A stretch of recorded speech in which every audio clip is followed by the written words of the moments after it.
Les fragments mobiles, en fait, c'est une création qui part d'un lieu, qui part du lieu, d'épouser un lieu. Ce sont des lieux de patrimoine, des lieux plutôt avec une histoire.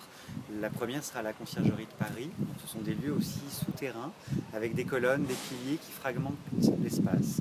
Et l'idée, c'était de reposer l'idée du vivant, du corps en mouvement dans ces lieux, et de s'amuser, comme les palais des glaces dans les fêtes foraines, donc apparition, disparition, transformation, l'idée du kaléidoscope en fait.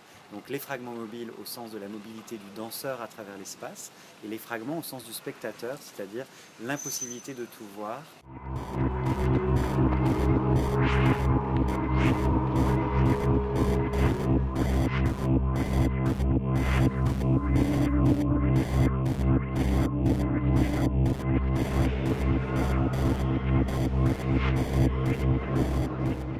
Les influences, en tout cas pour les fragments mobiles, elles sont parties de l'histoire de la conciergerie, prison, enfouissement, un lieu plutôt par sa beauté, il y a quelque chose vraiment de magnifique, mais en même temps d'extrêmement dangereux aussi et violent par son histoire.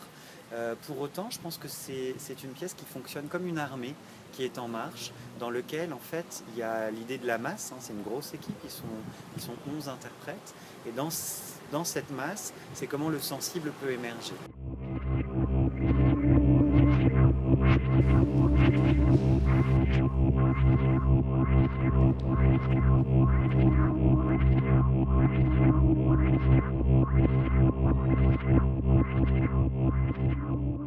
La pièce repose sur une scénographie très simple, mais que je veux garder en secret.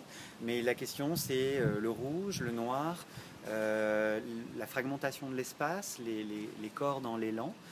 C'est une pièce qui repose vraiment sur la masse, et dans cette masse, comment le sensible émerge.